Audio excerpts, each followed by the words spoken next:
Hello students, welcome to NL Sir Psychological Hub channel, ADM online classes. This is Priyambada.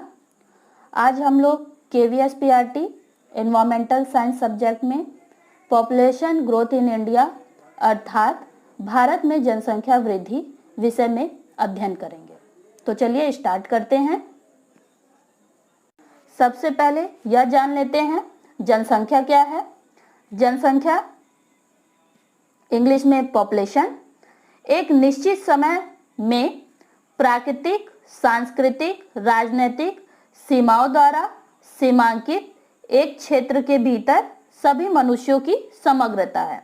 English में population is the totality of all human beings living at a certain time with in a territory demarcated by natural, cultural और political boundaries.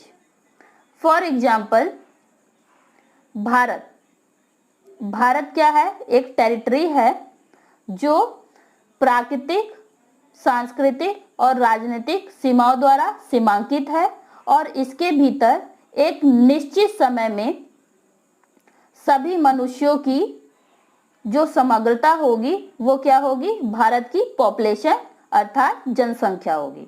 Clear? एक जो important question पूछ सकता है कि विश्व जनसंख्या दिवस जो कि जनसंख्या से रिलेटेड है कब मनाया जाता है? तो विश्व जनसंख्या दिवस हर वर्ष 11 जुलाई को मनाया जाता है। इसे आप सभी याद कर लें। नेक्स्ट, हम लोगों ने जनसंख्या के बारे में जान लिया। अब जान लेते हैं जनसंख्या वृद्धि क्या है। जनसंख्या वृद्धि इंग्लिश में पॉपुलेशन ग्रोथ। पहले वृद्धि क्या है? वृद्धि को हम परिवर्तन के अर्थ में लेते हैं। इस प्रकार जनसंख्या के आकार में होने वाला परिवर्तन ही क्या होगा? जनसंख्या वृद्धि होगा। एग्जाम्पल के लिए भारत है, भारत की जनसंख्या और इसके आकार में परिवर्तन जो होगा वही क्या हो जाएगा? भारत की जनसंख्या वृद्धि होगी। क्लियर? जनसंख्या की गणना हम किसके द्वारा करते हैं? जनगणना के द्वारा करते हैं। जनगणना क्या है? इंग्लिश में इसको सेंसस कहते हैं। यह एक निश्चित समय अंतराल में, निश्चित समय अंतराल कहने का मतलब 1 साल में भी ये करवाई जा सकती है, 2 साल में करवाई जा सकती है, 3 साल में करवाई जा सकती है, 5 साल या 10 साल के अंतराल पर यह कराई जा सकती है। जनसंख्या की यह क्या है? आधिकारिक गणना ही जनगणना कहलाती है। यानी एक निश्चित समय अंतराल में जनसंख्या की आधिकारिक गणना जनगणना कहलाती है। ओके? जनगणना से संबंधित कुछ ऐतिहासिक महत्वपूर्ण तथ्य देख लेते हैं। पहला है कौटिल्य द्वारा रचित अर्थशास्त्र में जनगणना शब्द का उपयोग हुआ है। ठीक है?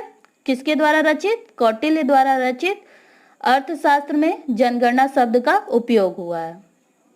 नेक्स्ट, अबुल फजल द्वारा रचित आईने अकबरी में, किसके द्वारा रचित? अबुल फजल द्वारा रचित आईने अकबरी में जनगणना का उल्लेख हुआ है। नेक्स्ट वन, आधुनिक पद्धति एवं व्यवस्थित ढंग से जनगणना। आधुनिक पद्धति यानी मॉडर्न तरीके से और सिस्टमैटिक ऑर्डर व्यवस्थित ढंग से जनगणना 1749 में स्वीडन द्वारा कराया गया है। नेक्स्ट, दशकीय जनगणना। दशकी कहने का मतलब है 10 वर्ष के अंतराल पर जो जनगणना है वो 1890 में सर्वप्रथम अमेरिका के द्वारा कराया गया है। ठीक है? दशकीय जनगणना 1890 में सर्वप्रथम अमेरिका के द्वारा कराया गया है। भारत के संदर्भ में जनगणना क्या है यह देख लेते हैं। भारत में जनगणना का आधार जनसंख्या की संरचना है। जनसंख्या की संरचना से तात्पर्य जनसंख्या के ढांचे से है। अर्थात जनसंख्या, जन की संख्या, ढांचा यानी जन की संख्या, उसकी आयु, लिंग, जाति, धर्म, भाषा, साक्षरता, जनसंख्या वृद्धि की प्रवृत्ति, घनत्व, व्यवसाय, ग्रामीण एवं नगरीय अनुपात आदि से है।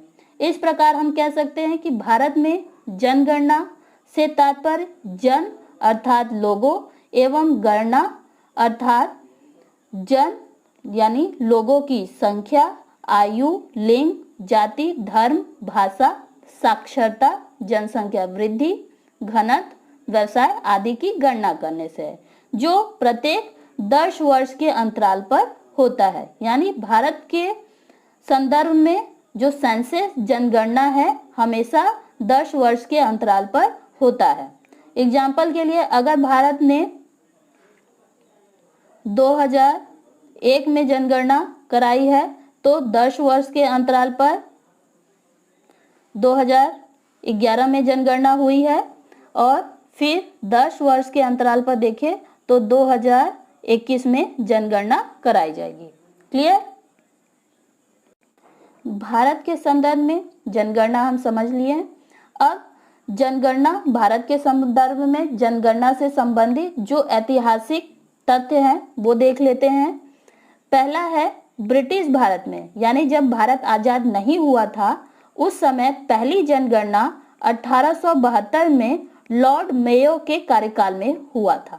ठीक है, ब्रिटिश भारत यानी जब भारत आजाद नहीं हुआ था तो पहली जनगणना 1872 में लॉर्ड मेयो के कार्यकाल में हुआ था। नेक्स्ट 1881 में लॉर्ड रिपन के समय प्रत्येक 10 वर्ष के अंतराल पर जनसंख्या का आंकलन किया गया था। ठीक है, तो प्रत्येक 10 वर्ष कहने का मतलब यहाँ पर है कि 10 की जनगणना की बात हो रही है। प्रत्येक 10 वर्ष यानी 10 की जनगणना कब शुरू हुई थी? 1881 में। किसके कार्यकाल में? लॉर्ड रिपन के समय। ओके, जो कि आज भी जारी है। यानी 1881 से जो 10 की जनगणना थी वो भारत में आज भी जारी है। क्लियर? नेक्स्ट 1872 में जनगणना को शामिल करते हुए, यानी 1872 कहने का मतलब है जो पहली जनगणना हुई थी ब्रिटिश काल में, उस जनगणना को अगर हम शामिल करते हैं तो भारत में अब तक कुल 15 जनगणना हो चुकी है। ये भी इम्पोर्टेंट है, ये पूछ सकता है कि भारत में अब तक कुल कितनी जनगणना हो चुकी है, तो कुल 15 जनगणना हो चुकी है। नेक्स्ट है वर्ष 2011 की जनगणना भारत की 15वीं जनगणना है। ये भी मोस्ट इम्पॉर्टेंट है, ये पूछा जाता है कि वर्ष 2011 की जनगणना भारत के किस नंबर की जनगणना है? 15वीं जनगणना है। नेक्स्ट है स्वतंत्र भारत में यह 7वीं जनगणना है, यानी वर्ष 2011 में जो जनगणना कराई गई है वो स्वतंत्र भारत के 7वीं जनगणना है। ये भी मोस्ट इम्पॉर्टेंट है, ये पूछ सकता है कि स्वतंत्र भारत में 2011 की जनगणना कितने नंबर की जनगणना है? 7वीं नंबर की जनगणना है। नेक्स्ट 21वीं शताब्दी की यह दूसरी जनगणना है, यानी वर्ष 2011 की जो जनगणना है वो 21वीं शताब्दी की दूसरी जनगणना है। भारत की जनसंख्या वर्ष की कुल जनसंख्या का 17.5% है। ये सेंसस 2011 के अनुसार है कि भारत की जो कुल जनसंख्या है विश्व की कुल जनसंख्या का कितना प्रतिशत है?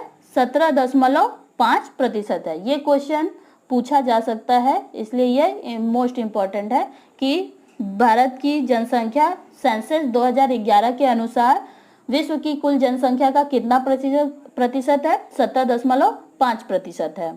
नेक्स्ट फैक्ट, विश्व में जनसंख्या की दृष्टि से भारत का स्थान चीन के बाद दूसरा है।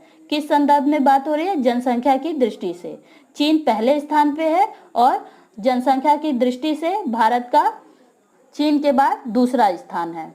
नेक्स्ट फैक्ट, भारत में जनगणना संघ का विषय है, यानी केंद्र सरकार जनगणना से रिलेटेड निर्णय लेंगी। ओके, और यह अनुच्छेद 246 के अंतर्गत आता है। जनगणना का विषय अनुच्छेद 246 के अंतर्गत आता है। ये भी मोस्ट इम्पॉर्टेंट है, ये पूछ सकता है कि किस अनुच्छेद के अंतर्गत जनगणना विषय आता है, तो अनुच्छेद 246 के अंतर्गत। नेक्स्ट फैक्ट है, संविधान की 7वीं अनुसूची के क्रम संख्या 69 में जनगणना विषय सूचीबद्ध है। ठीक है, ये भी इंपॉर्टेंट है। इसमें सिंपल क्वेश्चन ऐसे पूछ सकता है कि संविधान की किस अनुसूची के अंतर्गत जनगणना विषय आता है, तो 7वीं अनुसूची के अंतर्गत जनगणना विषय आता है। नेक्स्ट फैक्ट मोस्ट इंपॉर्टेंट है, ये भी पूछ सकता है कि जनगणना अधिनियम 1948 स्वतंत्र भारत में जनगणना को वैधानिक स्तर प्रदान करता है। तो इसमें सिंपल इस तरह से ही पूछेगा कि किस अधिनियम के अंतर्गत जनगणना को वैधानिक दर्जा प्रदान किया गया, तो अधिनियम 1948 के अंतर्गत। ओके, विश्व में सबसे पहले जनसंख्या नीति की घोषणा भारत ने की है। ठीक है, यानी भारत एक ऐसा पहला राष्ट्र बन गया है जिसने जनसंख्या नीति की घोषणा की है। किस सन में? सन 1976 में। ठीक है, नेक्स्ट फैक्ट, भारत में जनगणना का कार्य, ये भी मोस्ट इंपॉर्टेंट है, भारत में जनगणना का कार्य गृह मंत्रालय के द्वारा कराया जाता है और उसके अंतर्गत आने वाले जनगणना विभाग के द्वारा। मोस्ट इंपॉर्टेंट है, इसलिए इसमें क्वेश्चन ऐसे पूछ सकता है कि भारत में जनगणना का कार्य किस मंत्रालय के द्वारा कराया जाता है, तो वह गृह मंत्रालय के द्वारा कराया जाता है। किस विभाग के द्वारा, तो वह जनगणना विभाग के द्वारा कराया जाता है। जनगणना विभाग के प्रमुख महारजिस्ट्रार एवं जनगणना आयुक्त होता है। नेक्स्ट, भारत में वर्तमान महापंजीयक और जनगणना आयुक्त श्री विवेक जोशी जी हैं। ये करंट अफेयर्स में पूछ सकता है कि वर्तमान में भारत के जनगणना आयुक्त कौन है, तो श्री विवेक जोशी जी हैं। तो आज हम लोगों ने भारत में जनसंख्या वृद्धि से संबंधित प्रकरण का अध्ययन किया है। उससे संबंधित आप अपने ज्ञान का मूल्यांकन स्वयं से कर सकते हैं। इसके लिए मैंने यहाँ कुछ प्रश्न दिए हैं, आप इन्हें देख सकते हैं। पहला प्रश्न है, किस मंत्रालय के अंतर्गत जनगणना का कार्य किया जाता है? अभी मैंने बताया है, मोस्ट इंपॉर्टेंट, इस तरह का प्रश्न पूछ सकता है, तो इसका आंसर होगा गृह मंत्रालय के द्वारा। नेक्स्ट, ब्रिटिश काल में पहली आधुनिक प्रणाली की जनगणना कब हुई थी? मैंने बताया था जब भारत आजाद नहीं हुआ था, तो उस ब्रिटिश भारत में पहली आधुनिक प्रणाली की जनगणना सन 1872 में हुआ था। नेक्स्ट, वर्तमान समय में, करंट अफेयर्स का क्वेश्चन है एक तरह से, वर्तमान समय में भारत के जनगणना आयुक्त कौन है? कौन है ये? श्री विवेक जोशी जी हैं। ओके,